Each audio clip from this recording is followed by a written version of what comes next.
Cours de Rav Immanuel Tehila qui habite Bnei Brak. Ce cours a été traduit de l'hébreu en français par Madame Elbaz et par Madame Ben Simon d'Aix-les-Bains. Le Rav a commencé son cours en avertissant son assemblée que le cours de ce soir serait décisif, car il voulait parler d'un point essentiel qui concerne tout le monde. Je commencerai, dit-il, par une histoire. Une des histoires qui m'a le plus touché de la Shoah, c'est une histoire que j'ai lue dans un livre écrit par Monsieur Shapira, qui vit, je crois, en ce moment au Canada. Cet homme raconte que dans les camps de concentration, il faisait alors fonction de bûcheron. Et voici qu'un jour, il travaillait comme d'habitude à couper du bois, et tout à coup il a vu un groupe de mères et d'enfants sortir du camp et marcher ainsi dans la neige et dans le froid. Et les mères criaient et sanglotaient, et à ce bruit se mêlaient les hurlements des enfants. Et ce spectacle était si terrible, si poignant, qu'il pensait que le ciel allait s'ouvrir, que le monde allait changer, que les Allemands allaient être dévorés par je ne sais quel feu, que toute la situation du monde allait enfin se transformer comme elle s'était transformée lors du miracle de Purim. Mais rien ne s'est produit. Les mères et les enfants avançaient donc, et une des mères du groupe s'est séparée du groupe et a couru dans sa direction. Il s'est alors redressé, mais il a pensé aussitôt que s'il s'arrêtait de travailler ne serait-ce qu'un seul instant, il allait recevoir des coups de son gardien. Cependant, il a levé un peu la tête et il a regardé cette femme et il a décelé chez elle une lumière. Mais il ne savait pas dire si c'était une lumière de folie ou bien une flamme de sainteté. Et cette femme s'est adressée à lui et lui a demandé de lui donner un couteau. Et M. Shapiro, tout de suite, a pensé que cette femme voulait se suicider et il a refusé et il a essayé de la raisonner, de la dissuader d'un tel projet, lui faisant comprendre que c'était complètement interdit par la Torah et que même dans les pires moments, on avait le devoir de vivre, d'espérer, de prier et qu'il valait mieux pour elle que ce soit un Allemand qui la tue. Et la femme a insisté et puis comme elle a vu qu'elle n'obtiendrait rien de cet homme-là, eh bien elle s'est détournée et a couru vers une autre direction. Alors l'homme a déposé ses outils et affolé a couru après elle. À ce moment-là, ils ont rencontré un officier allemand qui leur a demandé brutalement ce qui se passait, qu'est-ce qu'il faisait. Et M. Shapira, tout essoufflé, a expliqué que cette femme voulait un couteau, qu'elle voulait se suicider et que c'était complètement interdit par la Torah, qu'il fallait l'en empêcher. Alors l'officier allemand a souri méchamment et il s'est approché de la femme et lui a donné un couteau. Alors la femme a posé son sac par terre et elle a défait chiffon après chiffon et elle a dévoilé un petit bébé de 8 jours qui reposait dans ce sac. Et elle, tout de suite, elle a pris le couteau et elle a fait la mila sur son fils en disant les brachot adéquates. Puis elle a élevé l'enfant, elle a levé les yeux au ciel et elle a dit « Akadosh Baruch Hu, tu m'as donné un enfant en bonne santé, bien moi je te rends un juif kasher. » Puis elle a rendu le couteau à l'officier allemand et elle lui a dit « Maintenant, faites ce que vous voulez de moi. » Rav Immanuel Tehila a dit que cette histoire l'avait longtemps impressionné et qu'il s'était posé la question, à cet instant précis, à ce moment-là, qui était le plus heureux, cette femme qui se trouvait dans une position aussi terrible ou bien cet officier. Et la réponse lui est apparue très claire que sans nul doute, c'était cette femme qui était la plus heureuse parce qu'elle accomplissait une mitzvah, parce qu'elle accomplissait la volonté d'Hachem. Ce cours a été fait entre la fête de Pessah et la fête de Shavuot. Aussi le Rav a-t-il poursuivi son cours en disant « Comme vous le savez, Pessah est appelée la fête de notre libération et Shavuot celle du don de la Torah. Mais de quelle libération parle-t-on ici? Et peut-on vraiment parler de libération? Est-ce que vous connaissez, vous, une fête qui donne autant de travail, autant de tracas, autant de fatigue que la fête de Pessah? Un mois avant Pessah déjà, on commence à laver, à nettoyer, à récurer, à frotter. On travaille vraiment comme un âne. Et si notre femme est bien organisée, et si elle est aidée, elle terminera peut-être un jour avant la fête de Pessah et elle pourra se reposer pour le soir du Seder. Mais beaucoup de femmes travaillent vraiment jusqu'à la dernière seconde et elles s'assoient à la table du Seder complètement éreintées avec les paupières lourdes de fatigue et de sommeil. Comment dès lors peut-on parler de liberté? Et il semble que le Racha, un des 4 fils de la Haggadah, soit le plus intelligent de ses 4 fils, puisque lorsqu'il pose sa question, il dit « Qu'est-ce que tout ce travail pour vous ?» Il voit dans toute cette fête, il voit du travail. On raconte à ce propos une histoire entre Aman et Pharaon. Ils se trouvent tous les deux aux portes du Guéhénom et ils veulent savoir quel est celui qui aura l'honneur d'être le roi des rachats. Aman pense que cet honneur doit lui revenir parce que comme il savait que les Juifs avaient l'habitude de faire teshuva et qu'alors Hachem allait les sauver, alors il avait décidé de les tuer tous le même jour. Bon, on sait finalement comment l'histoire s'est terminée et nous avons la fête de Purim qui dure un jour. Mais toi, s'écria-t-il en s'adressant à Pharaon, par ta faute, à cause de toi, les Juifs ont 7 jours de fête, 7 jours de réjouissance. Pharaon lui a répondu, mais n'as-tu pas réfléchi? Quel genre de fête je leur ai donné? Je leur ai fait là un cadeau empoisonné. À cause de cette fête, les Juifs n'arrêtent pas de travailler, de transpirer, de courir à droite, de courir à gauche, d'acheter, de se couvrir de dettes. Et puis après, durant les 7 jours, ils ont des problèmes de digestion à cause de la matzah. Ils ont sans arrêt mal au ventre. C'est donc moi, assurément, qui mérite d'être le roi des rachats. Pour comprendre où je veux en venir, a dit le Rav avec tous ces exemples, il faudra d'abord répondre à la question des questions, à la question essentielle de l'être, à savoir pourquoi vit-on, ou pourquoi est-ce que nous avons été créés. Un de nos grands penseurs juifs, Rabbi Tzadok HaKohen de Lublin, explique. La Gemara dit qu'un empereur romain a demandé à Rabbi Akiba qu'est-ce qui est le mieux, ce que fait Hachem ou ce que fait l'homme. Et Rabbi Akiba a répondu, quelle est cette question? C'est évident que ce que l'homme fait est mieux que ce que Dieu fait. Comment cela est-il possible? S'étonna le Romain. Et Rabbi Akiba lui dit, est-ce que tu vois ce grain de blé? Qui l'a créé? C'est Dieu. Est-ce que tu vois ce pain?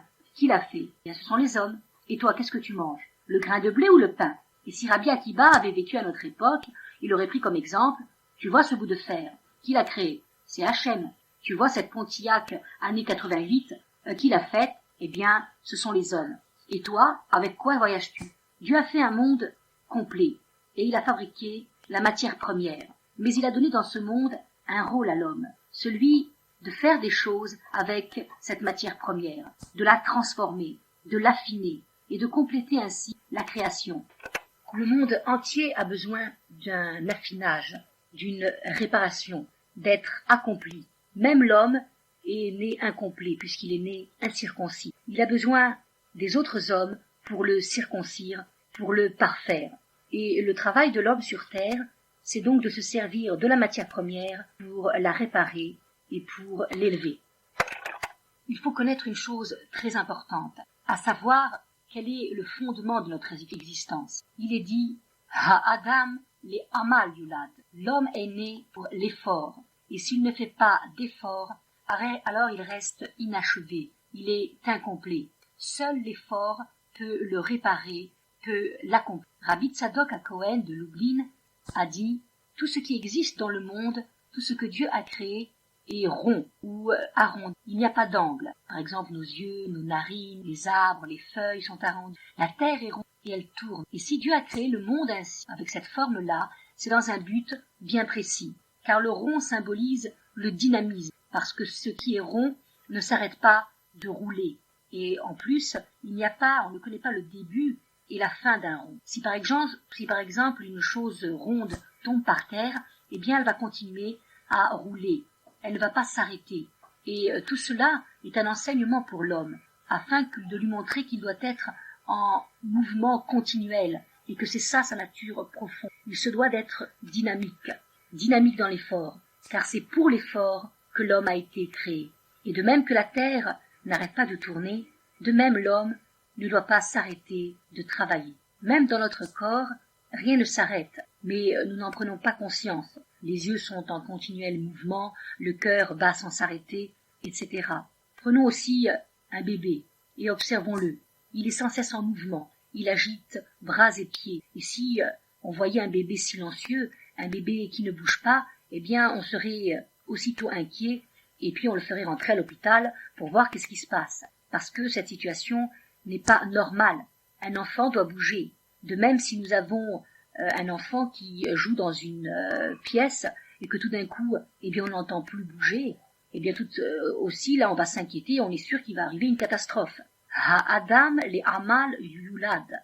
L'homme est créé et il est venu au monde pour se fatiguer sur terre. Il y a un proverbe populaire complètement absurde qui dit l'homme est né fatigué de naissance et il est là pour se reposer. Mais la réalité de la vie, eh bien, c'est qu'il n'y a pas de repos. Il ne peut pas y en avoir, il ne doit pas y en avoir. Peut-être on pourra se reposer dans le futur, et encore, ce n'est pas sûr, parce qu'il est dit que là-bas, les tzadikim continuent de s'élever de niveau en niveau.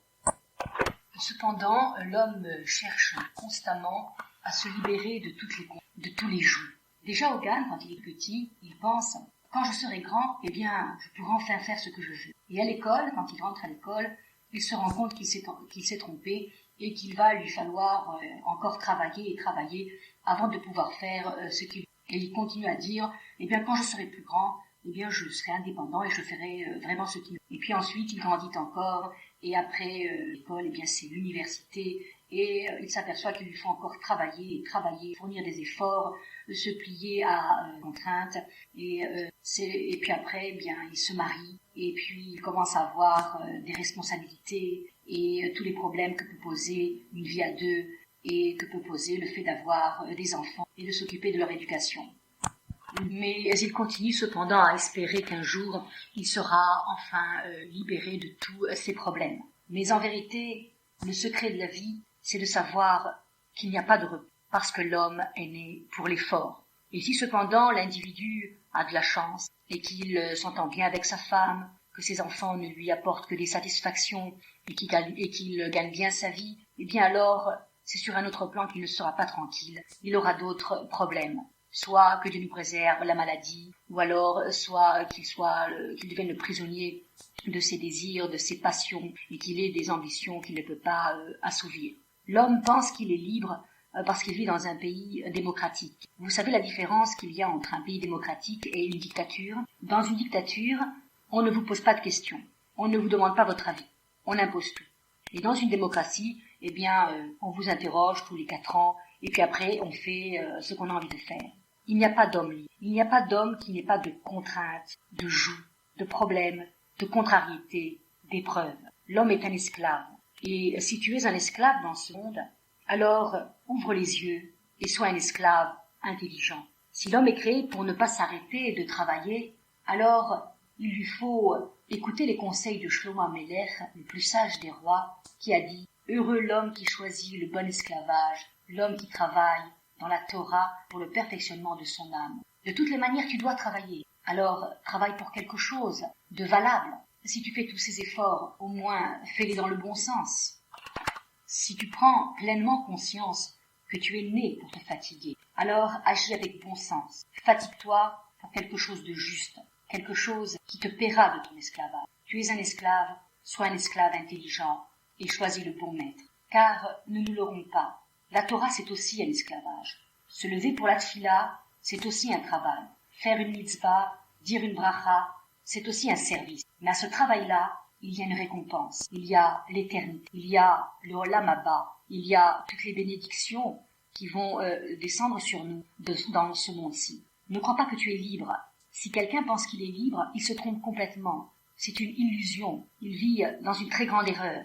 Les pays, par exemple, comme la Norvège ou la Suède, qui sont des pays riches et des pays qui ont cherché à faciliter la vie de tous les individus qui y habitent, eh bien, en aplanissant toutes les difficultés, eh bien, c'est dans ces pays-là qu'il y a le plus de suicides.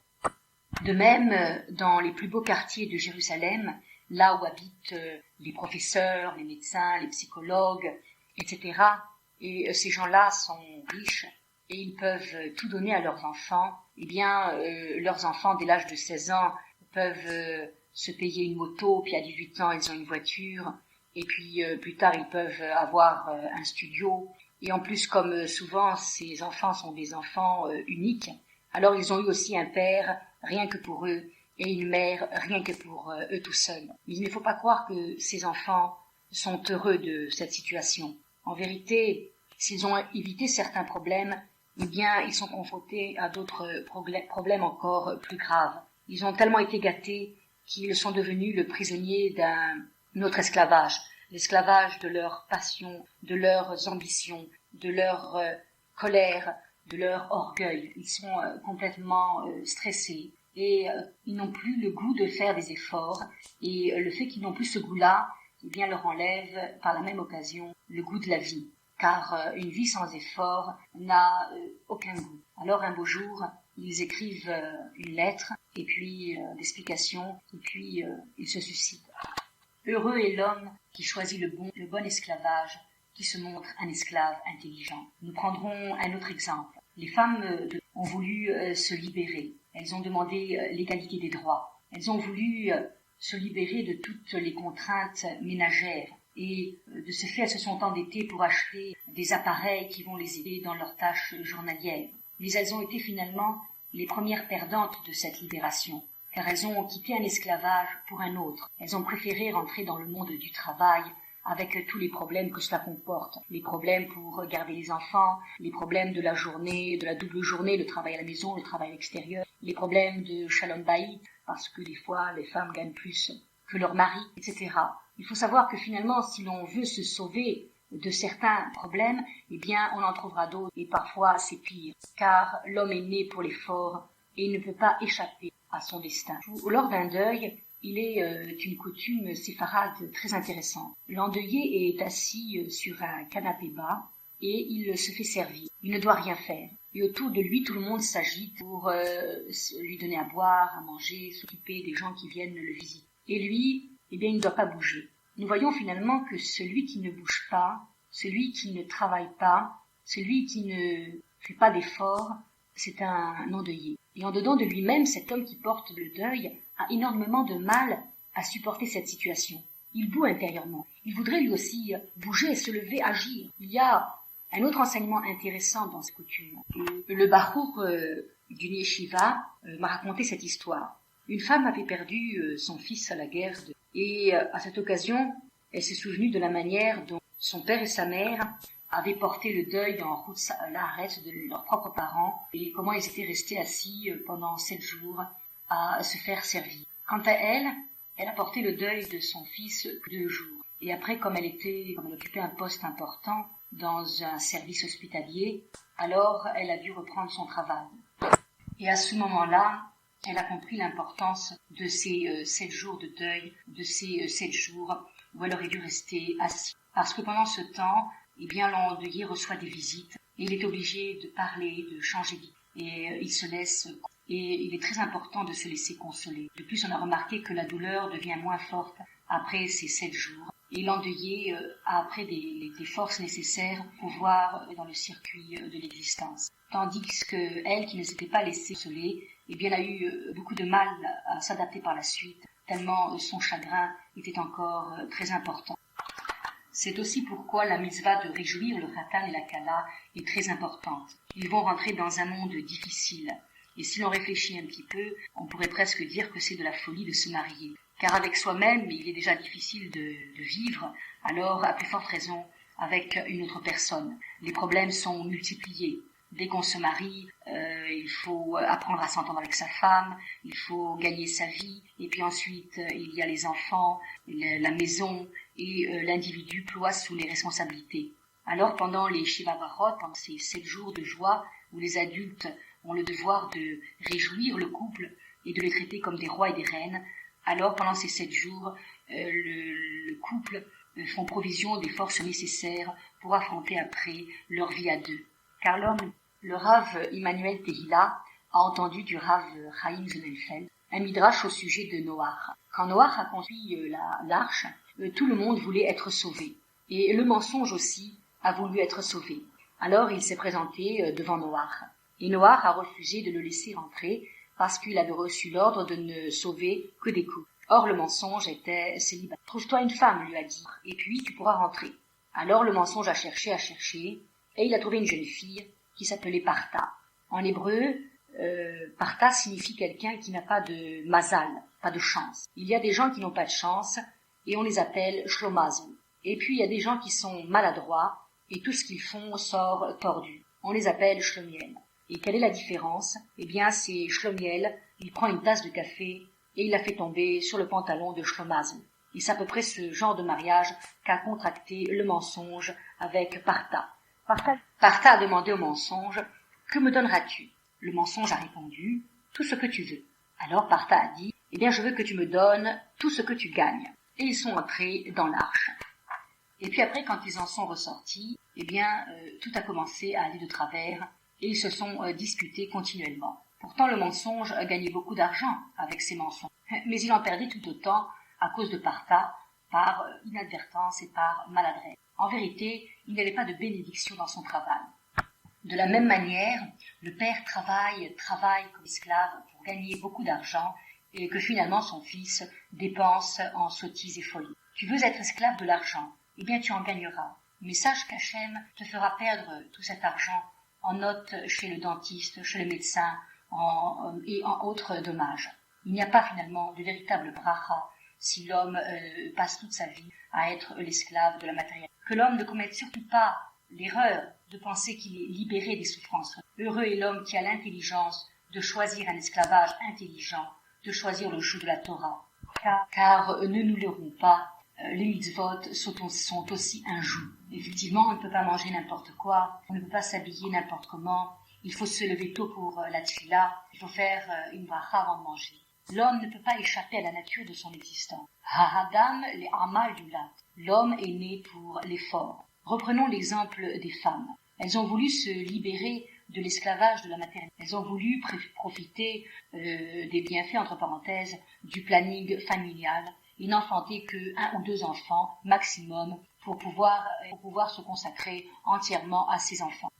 Mais là encore, elles ont une erreur, car ces enfants, elles les ont tellement gâtés, elles ont tellement polarisé leur existence sur eux, qu'elles ont finalement négligé leur rôle d'éducatrice et que les problèmes dont elles n'ont pas voulu au début, eh bien, se sont multipliés par la suite. Car on ne peut pas échapper aux épreuves, on ne peut pas échapper à son travail, on ne peut pas échapper aux efforts que Hachem demande de faire. De plus, les femmes qui ont de nombreux enfants vous diront toutes que ces maternités, loin de les épuiser et loin d'être un esclavage, eh bien, elles préservent leur jeunesse et cela est reconnu par tout le corps médical. De plus, une maison pleine d'enfants, eh bien, c'est une maison pleine de vie, pleine de joie. On ne peut y rester longtemps triste. Si un enfant apporte une mauvaise note, eh bien ce sera 2 ou 3 enfants qui apporteront une bonne note. Et si un des enfants est triste, eh bien il trouvera toujours des frères et des sœurs pour l'égayer. Le Rav Immanuel Tehila a raconté qu'une femme dont il avait eu à s'occuper lui avait dit qu'elle avait été fille unique d'un père médecin et d'une mère infirmière. Et elle-même était dans le monde de la médecine. Eh bien, pendant 20 ans, elle avait été la principale source de joie et de problèmes de ses parents, leur principale préoccupation. Et à 21 ans, elle a voulu dégager de ce jeu. Et elle est partie vivre seule pour être indépendante et s'épanouir. Et elle se plaignait que maintenant, durant ces 20 dernières années, eh bien, elle devait supporter ses parents qui n'arrivaient pas à se détacher d'elle. Ils lui téléphonaient au moins 10 fois par jour pour connaître les détails de sa vie, pour lui donner des conseils. Elle a conclu que pendant 20 ans, il l'avait supporté et que maintenant c'était à son de les supporter. Et elle pensait que s'ils avaient eu d'autres enfants, s'ils avaient été plusieurs, eh bien tout le monde aurait été beaucoup plus heureux et beaucoup plus épanoui. Et ses parents se seraient partagés entre tous leurs enfants au lieu de s'accrocher ainsi à elle, ce qui ne faisait que causer une multitude de problèmes et de conflits. Par comparaison, le Rav a dit qu'il connaissait une famille à Kfar Hasidim qui avait eu plus de 10 enfants. Et il était difficile de décrire la satisfaction de ses parents. Les enfants avaient maintenant grandi et Dieu bénisse, il ne se passe pas d'années sans qu'il y ait des smachot, des joies, une brit mila, des fiançailles, un pidyon haben, une bar mitzvah, un kiddush, une bat mitzvah, un mariage. Et bien entendu, toute cette joie, tout cela se paye. Ils ont travaillé et peiné pour élever cette grande famille, mais maintenant, eh bien, ils récoltent le fruit de leurs efforts. De nos jours, dans les familles qui vivent sans la Torah, eh bien, une femme qui a plus de 40 ans n'a plus aucun attrait pour son mari qui va chercher ailleurs d'autres compensations. Cette femme se retrouve à la quarantaine, seule, ses enfants ont grandi et sont partis, et elle se sent inutile et elle est déprimée. Et puis aussi de nombreuses jeunes filles de 15-16 ans tournent dans la rue et se comportent sans pudeur. Et si l'on réfléchit bien, eh bien cette situation, ce sont les femmes elles-mêmes qui l'ont créée en voulant se libérer de la maternité, en voulant se libérer de leur rôle essentiel de mère au foyer. Et en voulant se libérer de cet esclavage-là, eh bien, sont entrés dans d'autres problèmes qui sont finalement beaucoup plus sérieux et beaucoup plus terribles. Le travail est là, il faut travailler dans le bon sens pour l'éternité. Une femme qui revient de la maternité, de quoi a-t-elle besoin? Eh bien, elle a besoin de toute l'attention, de toute la tendresse de son mari et surtout d'un grand repos, car elle vient de fournir un effort physique et moral. Et de plus, le bébé va se lever toutes les 3 heures comme une montre bien réglée pour réclamer son biberon. À ce moment-là, la femme se trouve dans une situation où elle a deux manières d'y répondre. Soit elle va se lever et servir dans la joie, elle accepte son rôle de mère, elle se lèvera bien sûr titubante de fatigue pour donner son biberon, mais elle pensera que peut-être cet enfant deviendra le Razonich, ou alors un Talmid Chacham, ou même tout simplement un juif tout simple qui fait Torah et Mitzvot, et nous savons que chaque juif est une pierre précieuse. Ou bien si cet enfant est une fille, eh bien elle pensera que cette fille deviendra une Ishet Raïl, qui donnera naissance à une illustre famille. Ou alors, eh bien, elle se lève en criant « Oh encore, il recommence, il pleure, il me fatigue, j'en ai assez, quel esclavage !» Mais elle est tout de même obligée de se lever, elle ne peut pas échapper à cette situation. Le bébé l'y contraint, il a besoin d'elle pour vivre. Elle ne peut pas l'ignorer. Alors, puisque de toutes les façons, elle doit se lever, eh bien qu'elle le fasse dans la joie et la sérénité. De toutes les manières, tu es esclave dans la vie. Ou c'est toi qui surmontes les situations, ou bien ce sont les situations qui t'engloutent. On ne peut pas échapper au travail. Le Rav Sonnenfeld a dit « Pourquoi la tribu de Lévi, en Égypte, ne fut pas esclave de Pharaon ? Avraham Avinu avait pourtant accepté que ses descendants soient esclaves durant 400 ans en pays étranger. Alors, comment se fait-il que cette tribu ait pu se soustraire à cet esclavage? Eh bien parce que les Lévis avaient choisi leur esclavage, ils avaient choisi leur travail, ils avaient choisi de servir Hachem, de faire la Torah, ils avaient choisi d'étudier et le jour et la nuit, de se casser la tête sur un raisonnement, de se lever tôt le matin pour la tfila. Ils avaient choisi leur maître. Le Rav a raconté qu'il avait un ami qui s'entend très bien avec tout le monde parce que il a un très bon caractère. Mais sa femme lui a dit que son mari ne s'était jamais levé le matin pour la tfila. Il se lève juste un quart d'heure avant l'ouverture de son magasin, il se dépêche avant de mettre les tfilines, de dire quelques mots, et puis ensuite il va à son travail. Et Hachem lui a envoyé une épreuve. Cet homme a acheté une très très belle voiture qui coûte très cher, et il l'a garée dans un parking public. Et un matin, il a vu un conducteur sortir du parking, et ce conducteur a malencontreusement éraflé la superbe carrosserie toute neuve, toute étincelante de sa voiture.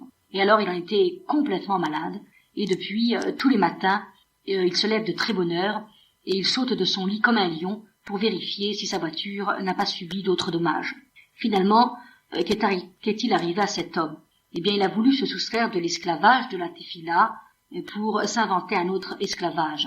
Et cet esclavage qu'il s'est inventé, eh bien, c'est un esclavage qui ne nous rapporte rien. Il travaille pour du vide, pour le néant. Dans la Lachon HaKodesh, la langue de la Torah, chaque mot ou verbe a une racine de 3 lettres.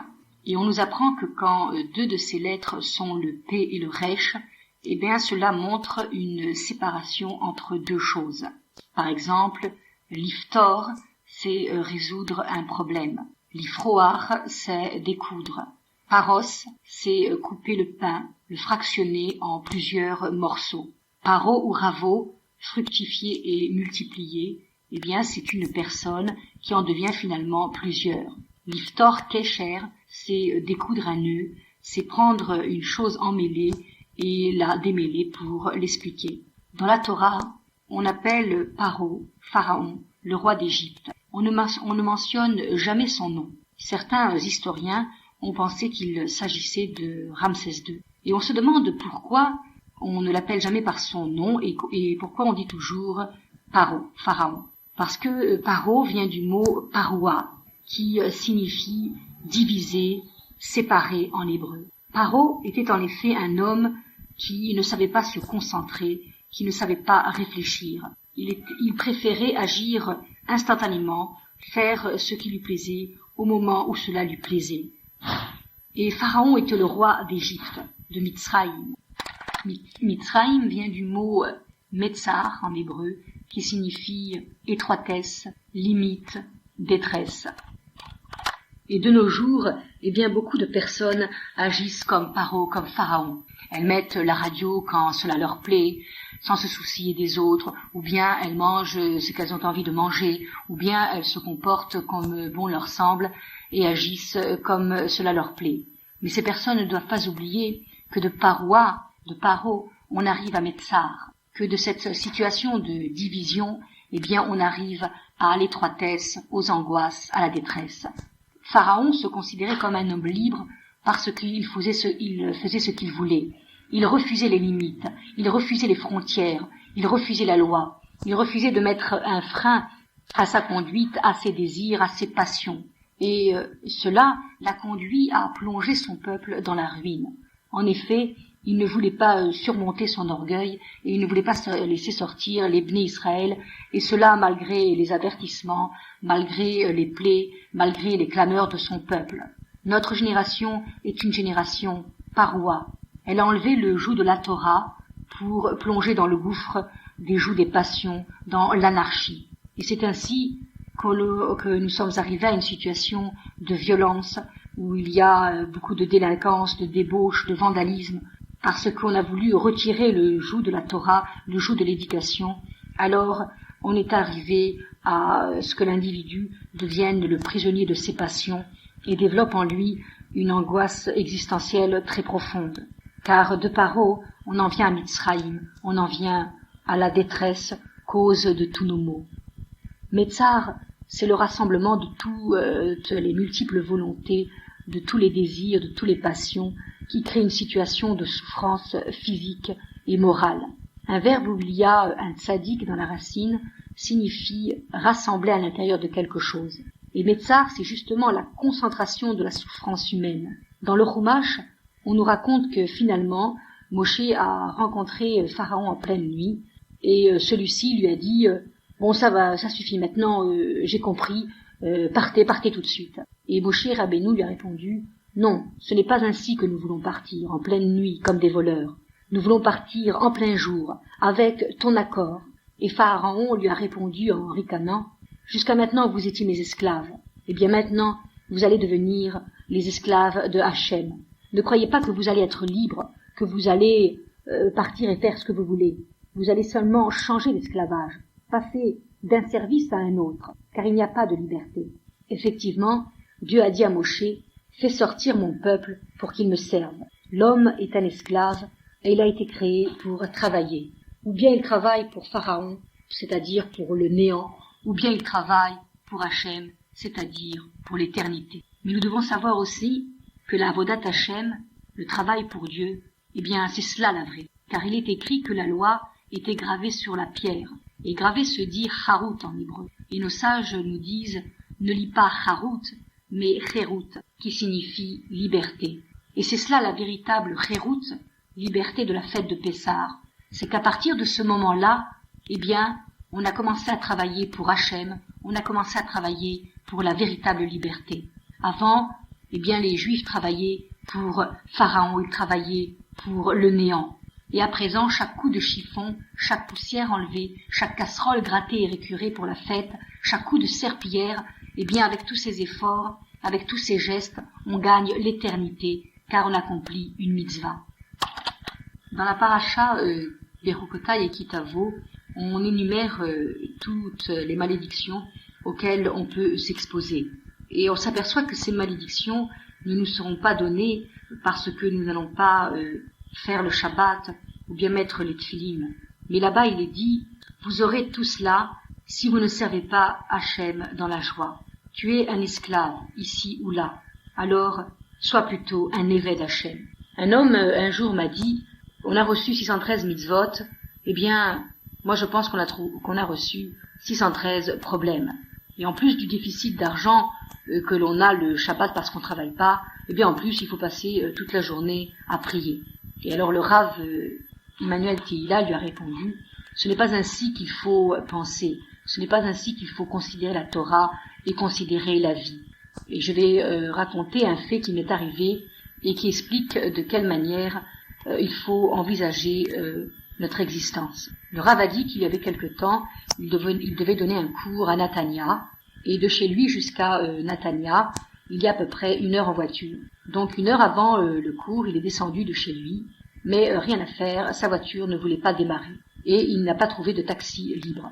Aussi, il ne lui restait plus qu'une seule solution, aller jusqu'à Haïfa chez son frère pour lui emprunter, avec sa permission, sa voiture.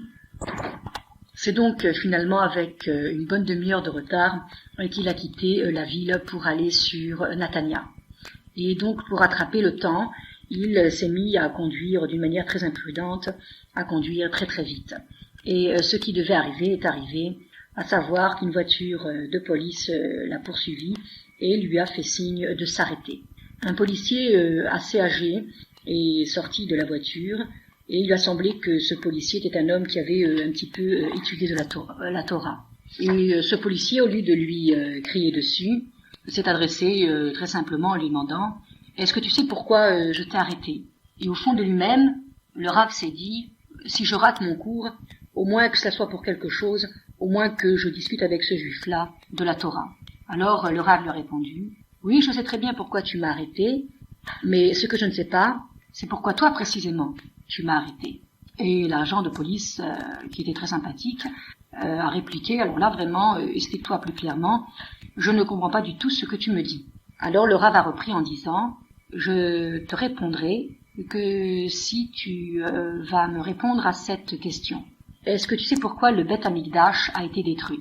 Alors là, franchement, le policier n'a pas du tout compris le rapport, et il a pensé que cet homme-là n'allait pas bien, mais enfin tout de même, il a voulu poursuivre le dialogue, et il lui a dit « Ben oui, la réponse est très connue, c'est à cause de la haine gratuite entre les Bnei Israël que le Beth Amikdash a été détruit. » Alors le Rav a repris en lui disant « Tu as absolument raison, mais franchement, est-ce que toi tu vois le rapport entre la haine gratuite et la destruction du temple ? Moi je sais que c'est Titus qui a détruit le temple. » Alors le policier lui a dit « Oui, ce qui a détruit le temple, ce sont les soldats de Titus. Mais nous savons qu'à chaque chose matérielle, eh bien, il y a une raison spirituelle, et c'est parce que les Juifs ont fait beaucoup de avérotes, et qu'ils étaient jaloux, qu'ils faisaient de la médisance entre eux, que Dieu a envoyé Titus pour détruire le Beth Amikdash. Maintenant, réponds à ma question, pourquoi, est-ce que tu sais pourquoi je t'ai arrêté ? » Alors le Rav lui a dit « Oui, je sais pourquoi tu m'as arrêté. C'est certainement parce que je dois une certaine somme d'argent à Kadosh Baruch Hu. Et toi, tu m'arrêtes pour que je puisse les donner. Peut-être je n'ai pas assez donné de tzedaka, ou alors j'ai mal calculé le maaser. En tout cas, mon compte est débiteur vis-à-vis d'Hachem. Et toi, tu es le moyen de la providence pour que je puisse être de nouveau bien vis-à-vis d'Akadosh Baruch Hu. Et maintenant, est-ce que tu sais toi pourquoi tu m'as arrêté ? Alors le policier a dit, eh bien tout simplement parce que tu n'as pas fermé ta ceinture de sécurité, et puis parce que tu roulais beaucoup trop vite. Moi, j'arrête les gens pour ces raisons-là. Et je vais te dire une chose. D'habitude, ces gens-là, eh bien, ils m'injurient, ils me maudissent, ils m'insultent, et pendant 48 heures après encore, eh bien, ils pensent du mal de moi, et ils racontent à leurs amis combien ils ont su me remettre en place. Et toi, je suis très étonnée, non seulement tu ne me cries pas dessus, mais en plus, tu me donnes l'impression d'avoir fait une mitzvah, et lorsque tu vas partir, eh bien, tu auras eu l'impression d'avoir rempli ton devoir vis-à-vis d'Hachem, et tu auras l'esprit tranquille. Tu ne vas pas râler. Allez, va et que tout Israël vive comme toi. Le Rav lui a répondu, ne crois pas que je vis comme ça parce que ça me fait plaisir d'être comme ça ou parce que ça m'est facile. Mais si je réagis comme ça, c'est parce que c'est ainsi que je me travaille. Parce que j'essaye de voir dans chaque événement qui m'arrive l'intention divine.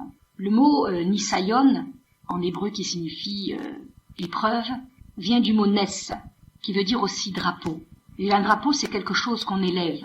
Alors tu dois savoir que chaque épreuve est là pour élever l'homme, et que l'individu n'est jamais pareil avant ou après l'épreuve. Et s'il a su surmonter son nisayon, eh bien il en sort grandi, il en sort purifié. La vie, ce n'est pas ce qui t'arrive, mais c'est comment toi tu la vois. C'est ce que toi tu fais des événements. Les événements viennent vers toi, et la manière dont tu vas les considérer, dont tu vas te mesurer à eux, eh bien c'est cette manière-là qui va transformer ta vie et qui va te faire voir différemment les choses.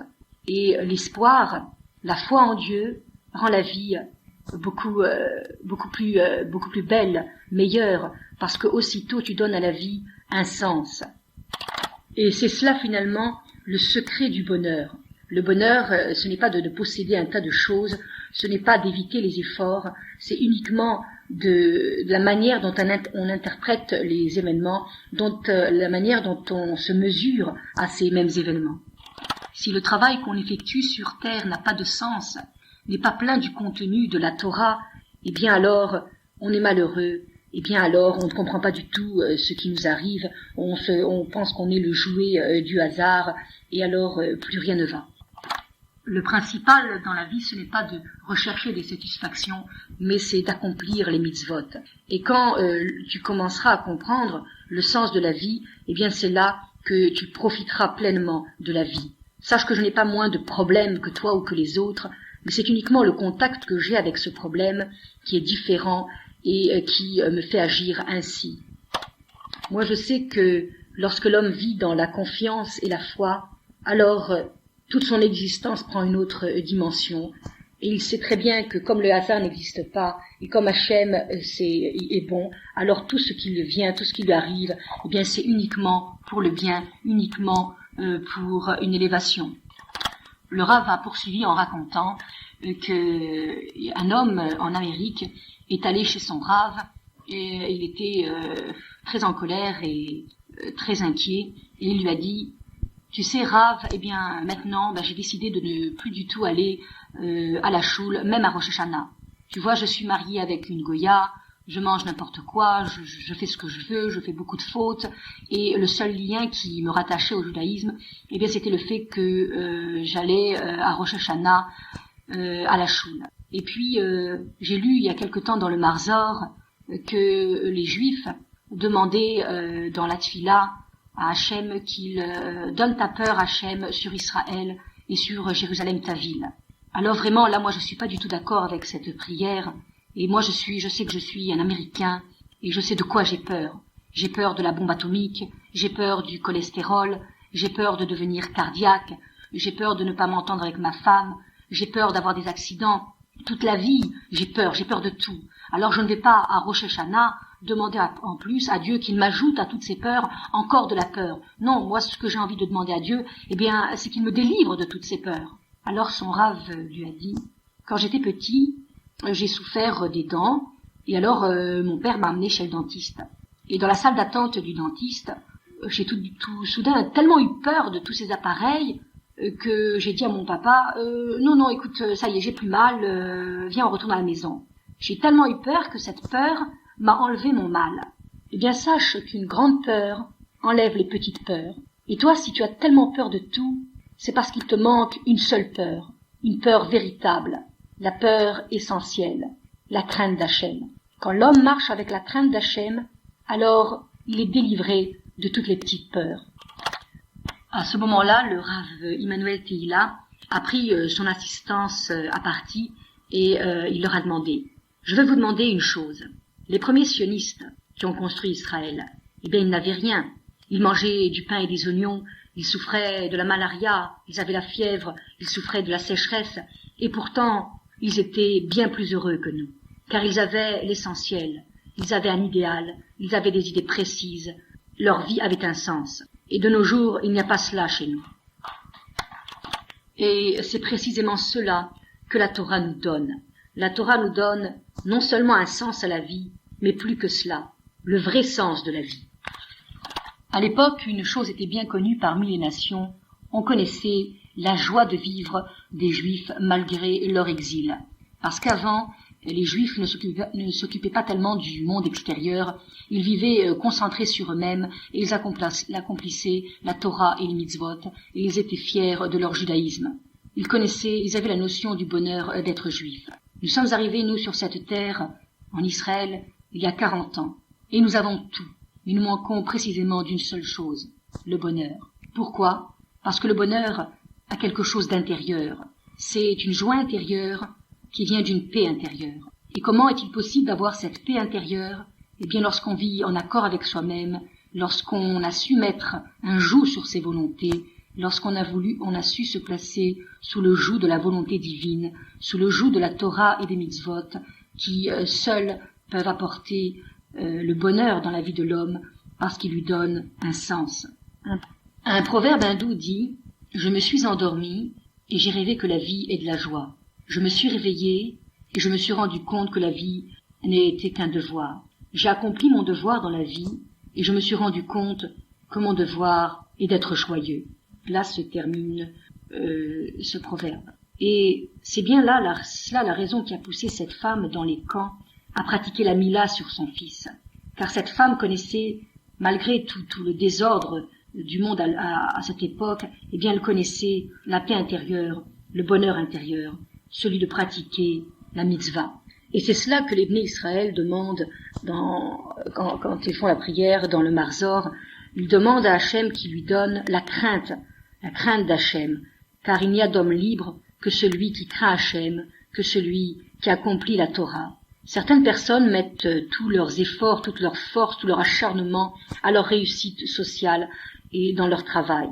Et s'il est vrai qu'il faut travailler pour assurer le quotidien, il est aussi écrit « Celui qui fait le Birkat Hamazon avec intention, sa parnassa lui est assurée avec largesse. » Donc si je dois faire un effort dans la vie, eh bien cet effort, je dois le placer dans le bon chemin. C'est-à-dire que je dois faire des efforts pour bien dire mon Birkat Hamazon, pour bien faire ma tfila, et alors je suis assuré d'en voir des bénédictions dans ma vie quotidienne et d'avoir un bon travail. Une fois, un rav a vu un homme de la communauté plier très rapidement ses tfilim avant la fin de la tefila, et le rav lui a dit « Où vas-tu si vite ?» Et l'homme a répondu « Je vais au travail. » Alors le rav a dit « De quel côté vas-tu » Et l'homme a dit « Je vais à droite. » Et le rav lui a répondu « Pourquoi à droite ? Peut-être il faut aller à gauche pour avoir une bonne parnassa. Ne cours pas trop vite, ne te précipite pas. Termine tranquillement ta tfila, prends des forces, travaille pour l'essentiel, et après, tu verras que tout te viendra. » Lorsque Hachem a introduit Adam Arishon dans le Gan Eden, il lui a dit qu'il devait y travailler et le garder. Et Chazal explique que pour y travailler, cela signifie qu'il devait y accomplir les mitzvot positives, et pour le garder, qu'il devait accomplir les mitzvot négatives. Adam Arishon est rentré dans le Gan Eden donc pour travailler. Et de quel travail s'agissait-il ? Eh bien, du travail des mitzvot. Et puis Hachem a donné à Adam Arishon une femme pour qu'elle l'aide. Et c'est à travers cette aide qu'elle va lui apporter qu'elle-même servira Hachem. Mais quelle était donc la situation d'Adam Arishon dans le Gan Eden ? Eh bien, il faut savoir qu'il n'avait rien à faire.